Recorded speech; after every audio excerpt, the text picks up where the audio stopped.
اللہ کے رسول صلی اللہ علیہ وسلم نے کہا کہ 2 کٹورے لاؤ، اور کہا کہ دونوں کو خے کرنے کے لیے کہا، اس میں خون اور جمع ہو گیا۔ اس میں کہا کہ تم صبح سے جو روزہ رکھی ہوئی تھی اس کے باوجود بھی جو تم غیبت کر رہی تھی نا، اس کو دیکھ لو اپنی آنکھوں سے۔ کھانے کے آداب کیا ہیں لوگ بیان کرتے ہیں، اور واقعتاً وہ آداب بھی ہیں۔ بسم اللہ بول کے کھانا چاہیے، کیسا کھانا چاہیے، نوالا کیسا بنانا، لیکن سب سے پہلا آداب یہ ہے کہ حرام آمدنی کا کھانا نہیں کھانا چاہیے۔ ایک صاحب کو دیکھا میں نے، مسجد میں نماز پڑھ کے دروازے کے باہر نکلتے ہی مغلظات بک رہے ہیں، گالم کو کسی وجہ سے غصہ آ گیا کسی کے اوپر، تو اس کا مطلب یہ ہے کہ عبادت کا مقصد نہیں سمجھا گیا۔ بہت سارے لوگ کیا کرتے ہیں، دن بھر بھوک کی حالت میں تھے، بھئی رات میں پورا دن بھر کو کمپنسیٹ نہیں کرنا ہے بلکہ اس سے زیادہ کرنا ہے۔ دن بھر جتنے گھنٹے بھوک کی حالت میں گزارے اور جتنے کھانے کا ریکوائرمنٹ تھا اس سے کہیں زیادہ کھاتے ہی رہتے ہیں۔ فَفِرُّوا إِلَى اللَّهِ فَفِرُّوا إِلَى اللَّهِ۔ دیکھیے، روزہ بے شک بھوک اور پیاس سے رکنے کا نام نہیں ہے، تو یہ دل اور ہمارے نفس کی تربیت کیسے کرتا ہے؟ بہت اہم بات ہے آپ نے جو سوال کیا ہے، اور اس کا شعور ہم سب کو ہونا چاہیے۔ اللہ تعالیٰ نہیں چاہتا کہ ہم کو بھوکا اور پیاسا رکھے۔ روزہ ایک کہنا چاہیے کہ منفی عبادت ہے۔ نماز پڑھتے ہیں ہم، نظر آتی ہے چیز، جی ہاں، اور زکوٰۃ دیتے ہیں، کم سے کم 2 لوگوں کو تو بھی معلوم ہوتا ہوگا، حج بھی کرتے ہیں، معلوم ہاں، ہوتا۔ لیکن روزہ ایک ایسی عبادت ہے جو انسان کو اندر سے تبدیل کر دیتے ہیں۔ تنہائی میں بھی کوئی کام نہیں کرتا، تنہائی میں وہ پانی کا ایک گھونٹ نہیں پیتا، اور تنہائی کے اندر کھانا نہیں کھاتا، اور دیگر جن کاموں سے منع کیا گیا وہ بھی نہیں کرتا۔ یہ صفت کب پیدا ہو سکتی ہے انسان کے اندر؟ اس کے دل و دماغ میں یہ بات پیوست ہو جائے کہ خدا مجھے دیکھ رہا ہے، خدا ہے اور خدا دیکھ رہا ہے۔ بس یہ 2 باتیں ایسی ہیں جو انسان کی کامیابی کی ضمانت ہے، انفرادی طور پر بھی اور اجتماعی طور پر بھی۔ اور جب انسان یہ سوچے کہ خدا ہے اور خدا دیکھ رہا ہے، نہ صرف ایسی چیزوں سے پرہیز کرے گا جو مادی چیزیں ہیں، ان چیزوں سے بھی پرہیز کرے گا جو کیا کہنا چاہیے کہ خراب صفات انسان کی کہلاتی ہے، جھوٹ ہے، غیبت ہے، چغلی ہے، اور کیا کہنا چاہیے کہ زبان سے کسی کو لعن طعن کرنا ہو۔ جی جی، یہ بہت بڑے بڑے گناہ ہیں۔ بے شک۔ کوئی آدمی صبح سے لے کے شام تک روزہ رکھے اور جھوٹ بھی بولتا رہے، اس کا روزہ قبول نہیں ہوگا۔ گالم گلوچ کرتا رہے، اس کا روزہ قبول نہیں ہوگا۔ غیبت کرتا رہے، اس کا بھی روزہ قبول نہیں ہوگا۔ وہ سمجھ رہا ہے کہ میں روزہ رکھ رہا ہوں، حقیقت میں وہ روزہ نہیں رکھ رہا ہے۔ جی ہاں، وہ جو حدیث میں ایک واقعہ بیان کیا گیا ہے، اس کا مفہوم بیان کر رہا ہوں میں۔ جی، اللہ کے رسول صلی اللہ علیہ وسلم کے پاس 2 عورتیں آئیں، انہوں نے کہا کہ ہم کو روزہ بہت لگ رہا ہے، ہم کو اجازت دیجیے کہ روزہ توڑ دیں۔ اللہ کے رسول صلی اللہ علیہ وسلم نے کہا کہ 2 کٹورے لاؤ، اور کہا کہ دونوں کو خے کرنے کے لیے کہا، اس میں خون اور جمع ہو گیا۔ اس میں کہا کہ تم صبح سے جو روزہ رکھی ہوئی تھی اس کے باوجود بھی جو تم غیبت کر رہی تھی نا، اس کو دیکھ لو اپنی آنکھوں سے۔ تو معلوم یہ ہوا کہ جس طرح آدمی کھانا کھانے کے بعد انگلی ڈال کے خے کر دے تو جو طاقت اس کو طعام کی ملنی چاہیے جسم کو نہیں مل سکتی، روزہ رکھنے کے بعد کانشیسلی روزہ نہ رکھے تو روزے کے فوائد اور مقاصد وہ حاصل نہیں کر سکتا۔ جھوٹ کہتا ہے، گالم گلوچ کرتا ہے۔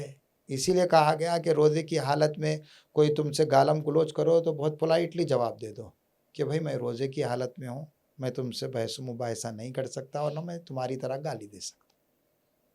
صبر انسان کو پیدا ہونا چاہیے، سب سے بڑی صفت ہے یہ، صبر پیدا، اور وہ روزہ ہی پیدا کرتا ہے صبر۔ کھانے پینے سے رک جانا، رات میں نیند کے وقت عبادات کو انجام دینا، اپنی نیند کی قربانی کرنا، اپنی دنیاوی مصروفیات کو جو ہے ریزنیبلی حد تک کرنے کے بعد پھر خدا کی طرف رجوع ہونا، قرآن کی صحبت میں رہنا، قرآن کی تعلیم کو عام کرنا، لوگوں کے ساتھ ہمدردی اور غمگساری کرنا، لوگوں کی ضروریات کو مکمل کرنا، قرآن کی دعوت کو لوگوں میں عام کرنا، راہ خدا کی جد و جہد میں کرنا، یہ آدمی کب کر سکتا ہے؟ جب اپنے نفس کی اتنی تربیت کرے کہ وہ صابر کہلائے اور استحکام اس کے اندر پیدا ہو جائے۔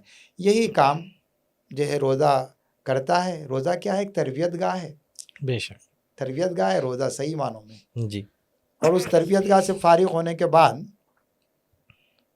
ایک بہترین انسان کی شکل میں ہونا چاہیے۔ اسی لیے علماء نے لکھا ہے کہ روزے کی مقبولیت کا جائزہ لینا چاہتے ہو، احتساب کرنا چاہتے ہو، تو رمضان کے بعد دیکھو کہ جو اعمال تم رمضان میں کرتے رہے وہ کنٹینیویشن کے ساتھ کر رہے ہو کہ نہیں کر رہے ہو۔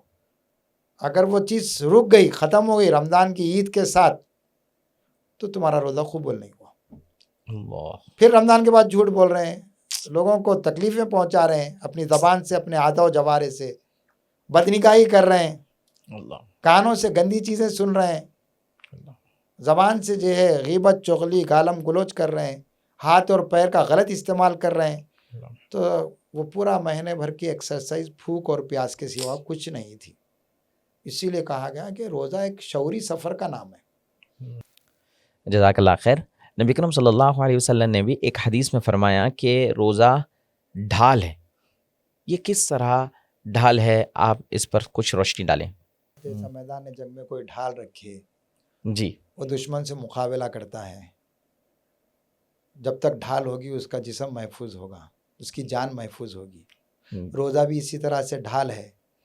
اگر اس ڈھال کو ہٹا دیا جائے جھوٹ کے ذریعے سے، غیبت و چغلی کے ذریعے سے، جی، اور لوگوں سے بدگمانی کے ذریعے سے، لوگوں سے غلط تعلقات کے ذریعے سے، حرام آمدنی کے ذریعے سے، اللہ، روزے کو حرام آمدنی سے بھی قرار کرتا ہے۔ جیسا وہ کہا جاتا ہے نا، اس کا شعور ہونا چاہیے کہ کھانے کے آداب کیا ہیں۔ لوگ بیان کرتے ہیں اور واقعتاً وہ آداب بھی ہیں، بسم اللہ بول کے کھانا چاہیے، کیسا کھانا چاہیے، نوالا کیسا بنانا، لیکن سب سے پہلا آداب یہ ہے کہ حرام آمدنی کا کھانا نہیں کھانا چاہیے۔ تو اسی طرح روزے کا بھی معاملہ ہے۔ رمضان میں عبادت کے ساتھ اخلاق اور کردار کی اصلاح کیوں ضروری ہے؟ عبادت کا مقصد کیا ہے؟ کہ اخلاق بننا چاہیے۔ بے شک، ایک ہے وجود عبادت، جی، ایک ہے مقصد عبادت۔ جی، فقہی طور پہ نماز پڑھ لے رہا آدمی کوئی، جی ہاں، اب مثال کے طور پر میں کہوں گا کہ یہ جو لائٹ دیکھ رہے ہیں، جی ہاں، اس کا مقصد یہ ہے کہ روشنی کو پھیلائے۔ جی ہاں، اگر میں نے سوئچ ڈالا اور یہ روشنی نہ دے رہی ہو تو اس لائٹ کا کوئی فائدہ نہیں ہے، صرف وجود ہے اس کا، جی ہاں، لیکن اس مقصد کی تکمیل نہیں ہو رہی ہے۔ جی ہاں، روزہ رکھنے کے بعد اگر وہ حاصلات نہ ہوں، تقویٰ نہ ہو، شکر گزاری نہ ہو، اللہ کی کبریائی نہ ہو، اخلاق کی درستگی نہ ہو، معاملات صحیح نہ ہو جائیں، تو وہ روزے کا مقصد حاصل نہیں ہوا، عبادت کا مقصد حاصل نہیں ہوا۔ جی، عبادت انسان کو ایسا تیار کرے کہ اس کے اخلاق میں وہ اعمال ظہور پذیر ہونا چاہیے۔ لوگوں سے بات چیت کرتا ہو، لین دین کرتا ہو، لوگوں سے تعلقات رکھتا ہو، اٹھتا ہو، بیٹھتا ہو، چلتا ہو، پھرتا ہو۔ علانیہ دیکھنے کے بعد میں نے محسوس ہونا چاہیے یہ قرآن کا مطلوب انسان ہے، اور عبادات کا جو مقصود ہے وہ انسان یہی ہے۔ جی، تو ظاہر ہے کہ اخلاق کی تبدیلی عبادات کے ذریعے سے ہونا چاہیے، اور اگر نہیں ہو رہی ہے تو میں نے جیسا کہا کہ ایک تو وجود ہے، ایک تو مقصد ہے۔ وجود جی، عبادت، فقہی طور پہ تو عبادت انجام دے رہا ہے، جی ہاں، وہ تکمیل کر رہا ہے وہ رسمی طور پہ، لیکن اس عبادت سے کیا حاصل ہونا چاہیے؟ ان الصلاۃ تنہی عن الفحشاء والمنکر کہا گیا۔ نماز بھی پڑھ رہا ہے، میں نے ایک صاحب کو دیکھا، ایسا عمومی تذکرہ کر سکتے ہیں نام لیے بغیر، اس کو غیبت نہیں بولتے۔ جی، جی، ایک صاحب کو دیکھا میں نے مسجد میں نماز پڑھ کے دروازے کے باہر نکلتے ہی مغلظات بک رہے ہیں، گالم کو کسی وجہ سے غصہ آ گیا کسی کے اوپر، تو اس کا مطلب یہ ہے کہ عبادت کا مقصد نہیں سمجھا گیا۔ اگر انہوں نے عبادت شعور کے ساتھ کی ہوتی تو ان کی زبان سے زندگی بھر گالی نہیں نکلتی اور جھوٹ نہیں بول سکتے۔ یہ چیز ہے۔ بے شک، تو عبادت کا مقصد یہی ہے کہ اخلاق کی درستگی ہونی چاہیے، اور اخلاق ہی خدا کے پاس جنت کا سبب ہے۔ انما بعثت لیتمم مکارم الاخلاق فرمایا نبی کریم صلی اللہ علیہ وسلم نے، میں اخلاق کی تکمیل کے لیے بھیجا ہوں، بس یہ بات ہے۔ عبدالرقیب صاحب، رمضان کو ہم نے ایک رسمی اور روایتی مصروفیت بنانے کے بجائے اسے بامعنی اور روحانی تجربہ کیسے بنا سکتے ہیں؟ دیکھیے، میں نے جو بات آپ کے سامنے ابھی رکھی تھی کہ روزہ اور رمضان ایک تربیت گاہ ہے، جی، اور اس کے اثرات ہم کو پوری زندگی میں حاصل ہونا ہے۔ بے شک، یہ روحانی تجربہ ہے۔ ہم اپنا بھوک اور پیاس کے باوجود کھانا اور پانی استعمال نہیں کر رہے ہیں، جی، اور جتنے ہماری کمزوریاں تھیں سب پر قابو پا رہے ہیں۔ تو یہ اس وقت تک جاری رہنا ہے جب تک آخری سانس ہے۔ تو یہ تربیت گاہ ہے ہماری۔ اس تربیت گاہ سے نکلنے والا فرد ہیرا بننا چاہیے، اور ہیرا نہیں بن کے کوئلہ بن رہا ہے تو گویا اس کا مطلب یہ کہ اس نے رسمی طور پر روزہ رکھا، اس کو روزے کا کوئی شعور نہیں ہے۔ سب لوگ رکھتے ہیں، وہ بھی رکھا۔ تو یہ روزہ اگر رسماً اس طرح سے رکھا جائے تو اس کی زندگی کے اندر کوئی تبدیلی نہیں ہوگی۔ مثال کے طور پہ ایک شخص حرام آمدنی کما رہا ہے، جی، روزہ بھی رکھا، جی، اور روزے کے بعد کی زندگی، رمضان کے بعد کی زندگی پھر حرام میں آ گیا، بینک کا جو لون لے رہا ہے، فائنانس میں ہاتھ ڈال رہا ہے، بہنوں کی وراثت کھا جا رہا ہے، لوگوں کی زمینات پہ قبضہ کر رہا ہے لین دین کے معاملات میں، تو اس کا روزہ کیسے قبول ہوا؟ کیسے ہو سکتا ہے؟ بالکل نہیں ہو سکتا ہے قبول۔ اس نے روزہ نہیں رکھا بلکہ روزے کی طرح کوئی رسم ادا کی، اس نے خاموخواہ اپنے آپ کو مشقت میں ڈالا۔ جب اس نے اپنے آپ کو پاک نہیں کیا، تعلقات بھی ویسے ہے، دل میں پاکیزگی نہیں آئی، لوگوں کو معاف کرنے کا جذبہ پیدا نہیں ہوا۔ رمضان کا خاص حاصل ہے نا، اللہم انک عفو تحب العفو فاعف عنی۔ وہ عفو اور درگزر خدا کی ربانی صفت ہے، وہ ربانی صفت ایک روزے دار کے اندر پیدا ہونا چاہیے۔ معاف معاف معاف۔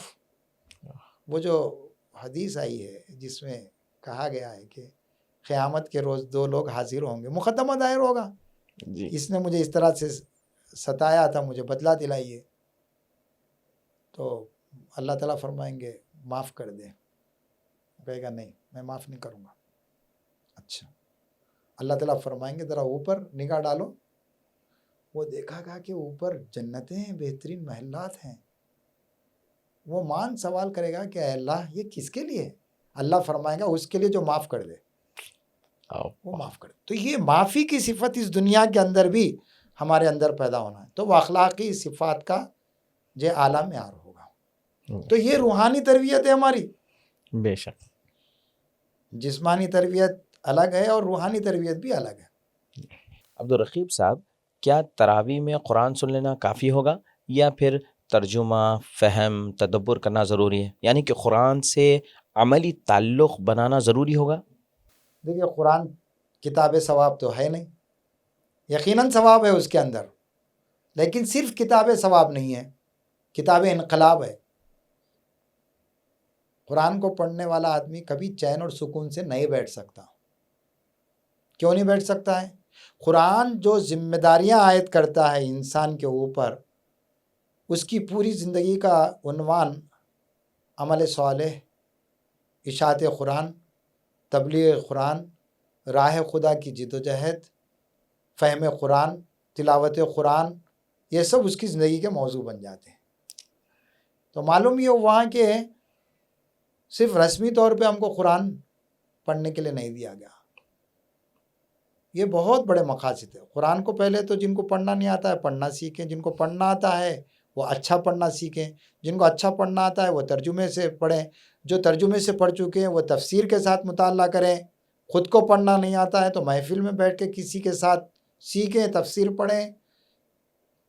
قرآن مجید کو پڑھنے کے بعد عمل کریں، عمل کرنے کے بعد اس کو عام کر دیں، سارے انسانوں تک عام کر دیں۔ تو یہ قرآن کے حقوق ہیں، یہ حقوق قرآن سے بھی ہم کو مل سکتے ہیں اور احادیث سے بھی یہ بات ہم کو معلوم ہوتی ہے۔ تو گویا قرآن یہ انقلاب پیدا کرتا ہے۔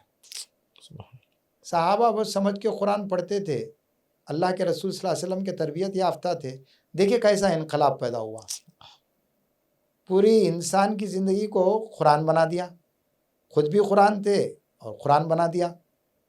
سماج کو قرآن بنا دیا, حکومت کو قرآن بنا دیا, معاش کو قرآن بنا دیا, ہر چیز کو قرآن بنا دیا اس نے.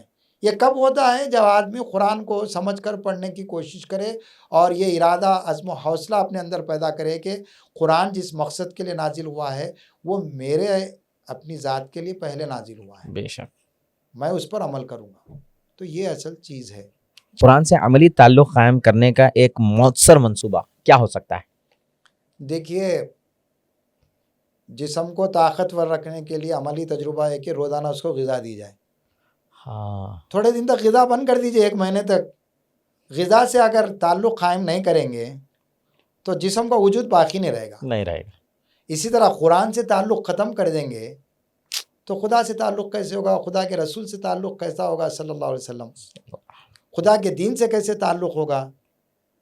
خدا نے اور اس کے رسول صلی اللہ علیہ وسلم نے جو ذمہ داریاں عائد کی ہیں اس سے کیسے تعلق ہوگا؟ بے شک رسمی تعلق سے کوئی جو ہے انسان کے اندر تبدیلی پیدا نہیں. کوئی ارتقا نہیں. عبدالرقیب صاحب, رمضان سے بھرپور فائدہ اٹھانے کے لیے نیت کا ہونا اور شعوری ارادہ ہونا کیوں اہم ہے؟ ہر چیز میں نیت اہم ہے, اور نیت کو ہٹا دیا جائے تو سب بیکار ہے. تو نیت پہلے سے کرنا چاہیے کہ اب رمضان آ رہا ہے, دعائیں بھی مانگنا چاہیے. رمضان کی مختلف جو خصوصیات ہیں, ایک تو نیت کی پاکیزگی ہے. نیت کریں کہ میں جو بھی عمل کرنے والا ہوں اللہ کی رضا کے لیے کروں گا, اللہ کو خوش کرنے کے لیے کروں گا, اللہ کے جنت کو حاصل کرنے کے لیے اور دوزخ کی آگ سے نجات کے لیے کروں گا, اپنی مغفرت کے لیے کروں گا. یہ ساری چیزیں نیت کی پاکیزگی میں ہے, اور نیت کرنا بہت ضروری ہے. آپ نیت کرے بغیر کوئی عمل کریں گے تو وہ عمل, نماز کے لیے بھی نیت ہے نا, بے شک. اس کے بارے میں, نیت کے بارے میں کچھ اختلافی باتیں ہو سکتی ہیں, کس طرح کرنا چاہیے, جہری کرنا چاہیے, سری کرنا چاہیے, یہ الگ موضوع ہے. لیکن نیت تو ہے نا. جو بھی عبادت کرے اس کی نیت ہے. زکوٰۃ نکال رہے ہیں تو ریاکاری سے محفوظ رہنا ہے, وہ آپ کے اوپر فرض عبادت ہے. ادا کرنا, صدقہ و خیرات کے لیے بھی نیت ہے کہ اللہ قبول کر لے, اور حج کے لیے بھی نیت ہے, زندگی کے ہر کام کے لیے نیت ہے. تو سب سے پہلے نیت پاک, اور نیت کرنا ضروری ہے کہ کل و آخرت میں کامیاب ہو جائے. اور عمل, صرف نیت سے کچھ نہیں ہونا. میں بھوکا آدمی ہوں اور بار بار میں ذکر کرتے جاؤں کھانا کھانا کھانا, تو میرا پیٹ نہیں بھر سکتا. میں ساری چیزوں کی نیت کر رہا ہوں, میں ایسی عبادت کروں گا, راتوں میں جاگوں گا, قیام اللیل کروں گا, دن میں روزہ رکھوں گا, قرآن کی تلاوت کروں گا, لیکن عمل نہیں کر رہا ہے, تو خالی نیت کوئی کام کی چیز. نیت کے ساتھ عمل لازم اور ملزوم ہے.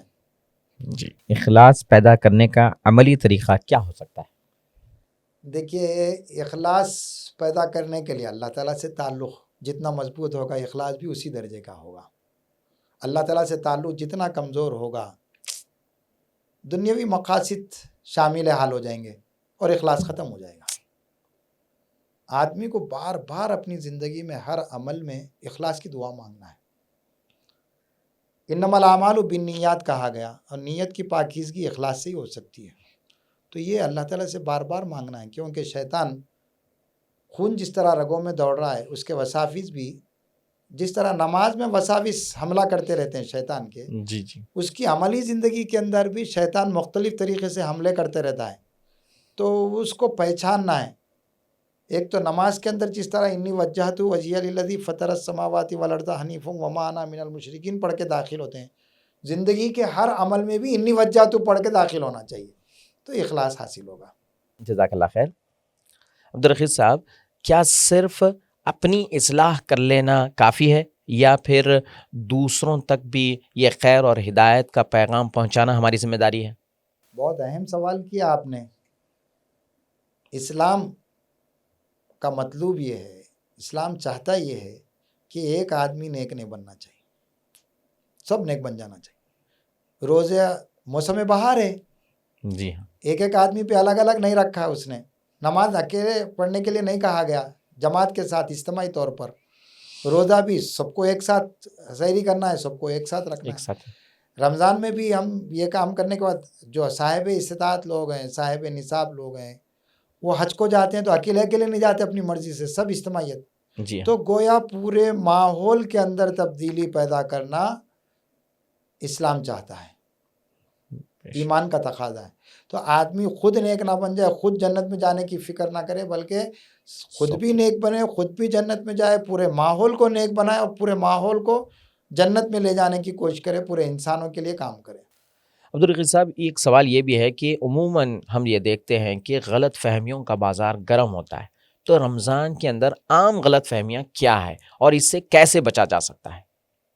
رمضان کے بارے میں ایک غلط فہمی عام طور پہ پھیل چکی ہے, جس کا غیر مسلم لوگ بھی اظہار کرتے ہیں. میں معذرت کے ساتھ کہنا چاہتا ہوں, بھائی آپ کے کھانے پینے کا مہینہ آ گیا, دیکھیے جی کہاں کی حریص اچھی ہوتی ہے, کہاں کی علیم اچھی ہوتی ہے. رمضان تو تربیت کرنے کے لیے آیا.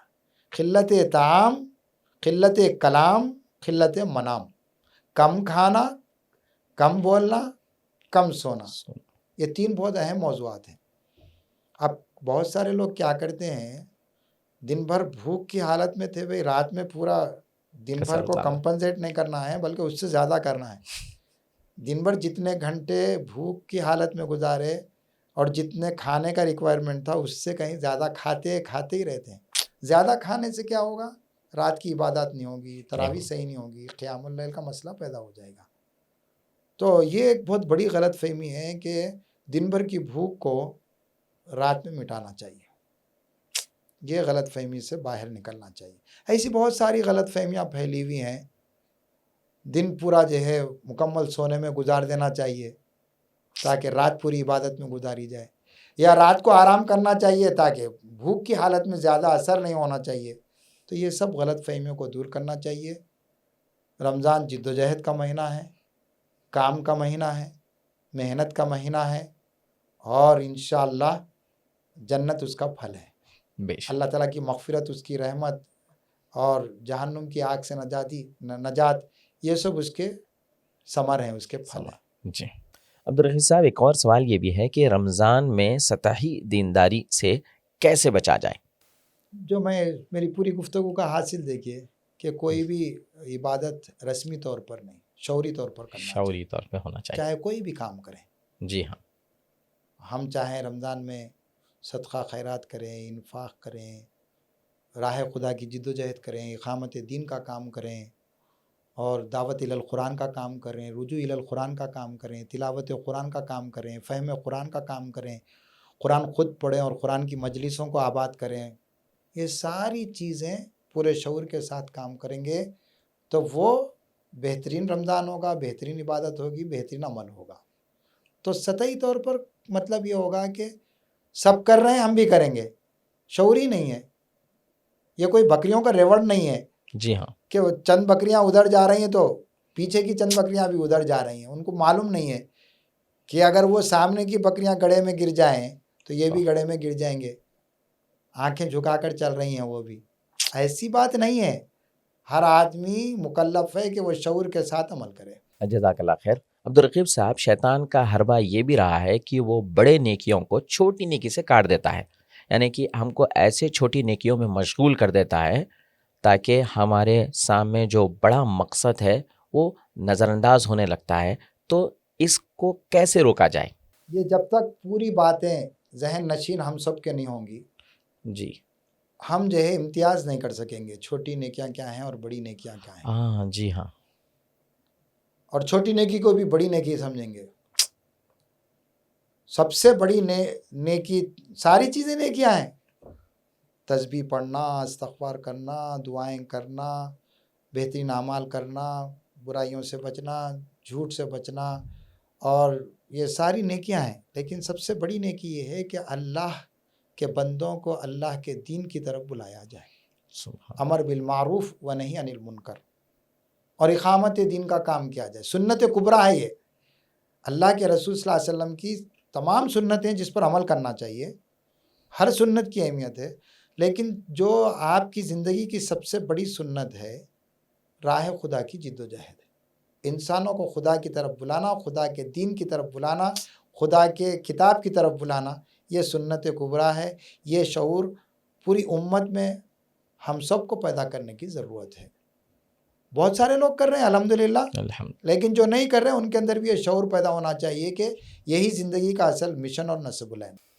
جزاک اللہ خیر. عبدالرقیب صاحب، ایک آخری سوال، رمضان کے بعد نیکیاں اور عبادات کا تسلسل کیسے برقرار رکھا جائے تاکہ یہ مہینہ مستقل تبدیلی کا آغاز بن جائے؟ یہی تو بات میں نے اپنی پوری گفتگو میں رکھی ہے کہ جب شعوری عبادت کریں گے تو پوری زندگی بھر کا روزہ ہوگا. یہاں بھوک اور پیاس کا روزہ ہے، وہاں اعمال کی درستگی کا روزہ ہوگا. جی. اوامر کی پابندی اور نواہی سے اجتناب، گناہوں سے بچنا اور نیکیوں پر چلنا.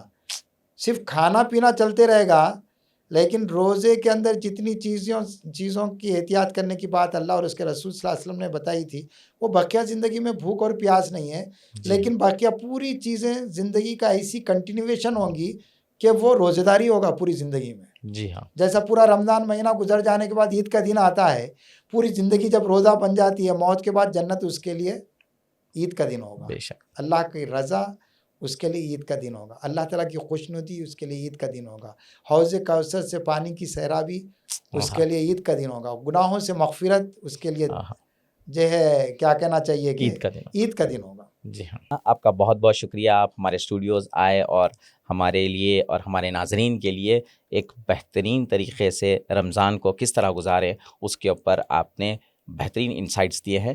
بہت بہت جزاک اللہ خیر. جزاک اللہ خیرہ. میں بھی آپ سب کا مشکور و ممنون ہوں. ناظرین، آپ تمام کا بھی بہت بہت شکریہ کہ آپ نے اس ویڈیو کو شروع سے آخر تک دیکھا. انشاءاللہ پھر ملاقات ہوگی کوئی ایک نئے ایپیسوڈ میں.